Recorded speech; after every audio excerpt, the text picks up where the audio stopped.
오늘 리얼미터 정기조사 결과 국힘의 지지율은 급락하고 민주당의 지지율은 급등했습니다. 특히 제가 주목한 것은 가장 중요하다 볼 수 있는 대선 전망인데 정권교체 여론이 정권 연장을 압도하며 폭등했는데 더욱 재밌는 것은 차기 대선 양자 대결입니다. 김문순대가 그나마 20% 이내 가발 거치대는 거의 30% 격차가 납니다. 이런 부분은 세부 내역이 나오면 알겠지만 아마도 보수 과표집 현상이 줄어든 결과가 나오면서 실제 여론과 근접한 결과가 나오고 있다는 생각입니다. 먼저 중요하다고 볼 수 있었던 윤석열이 최종 변론을 망언으로 도배하고 명태균과 김건희 관련 녹취가 쏟아지자 이직들도 포기한 것 같습니다. 또한 이재명 대표의 전략적 한수 역시 통하고 있는 것 같은데 관련한 중요한 영상 보시고 이어가 보겠습니다.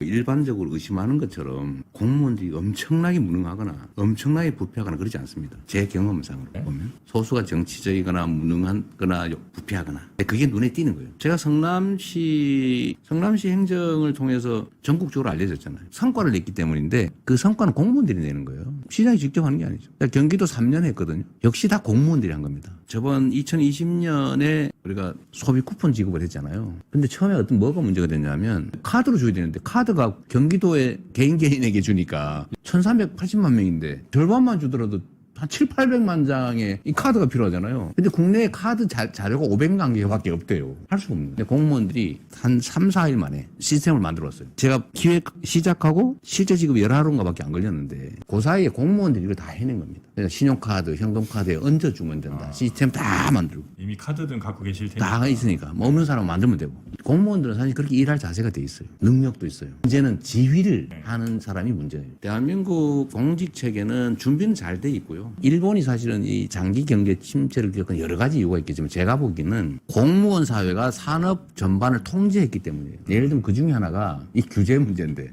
거기 아직도 인감도장 찍거든요. 자동 인감도장 찍는 기계를 만들었어요. 전적 설명하면 되는데 규제를 유지를 하니까 자동으로 인감도장을 찍는 기계를 만들어내는 거예요. 옛날에 우리가 추격자의 입장에 있던 대량 생산 시대에는 공무원이 제일 똑똑한 집단이었어요. 그 사회에. 공무원이 지휘해도 문제가 없어요. 근데 지금은 첨단 산업 사회가 됐는데 공무원들은 그 첨단 산업 사회의 전문가를 따라갈 수 없어요. 그런데 여기가 계속 주도권을 가지면 망하는 거예요. 그래서 이걸 놔줘야 됩니다. 근데 문제는 그렇다고 놔주고 내몰래라 할 수는 없죠. 그래서 일론 머스크 같은 사람이 정부 효율부를 만들어서 기업가적인 시각으로 현장의 시각으로 공직사회를 한번 재편할 필요가 있습니다. 예를 들면 지금 기술이 얼마나 중요해요. 근데 우리는 과학기술 분야가 교육부총리 산하로 돼 있어요. 그래서 자율성이 많이 떨어져요. 예를 들면 그런 것들을 좀 분리를 좀 네, 공감합니다. 이런 이재명 대표를 두고 이직을 해서 윤두창이를 대통령으로 만든 인간들, 지금 탄핵 반대를 외치며 고개를 드는 저 인간들도 진짜 사람이 맞는지 싶습니다. 마지막 변론에서까지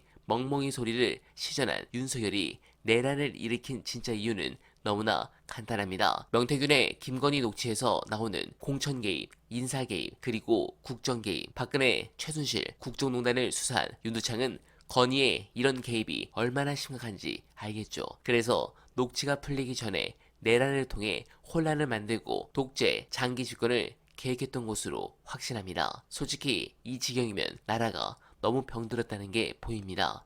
아마 내란 수계 이전으로의 회복은 불가능하지 않을까 우려됩니다. 이재명 대표께서 남은 70여일 조금만 더 힘을 내시길 부탁드리며 어나바는 오늘도 최선을 다하겠습니다. 여러분 고맙습니다.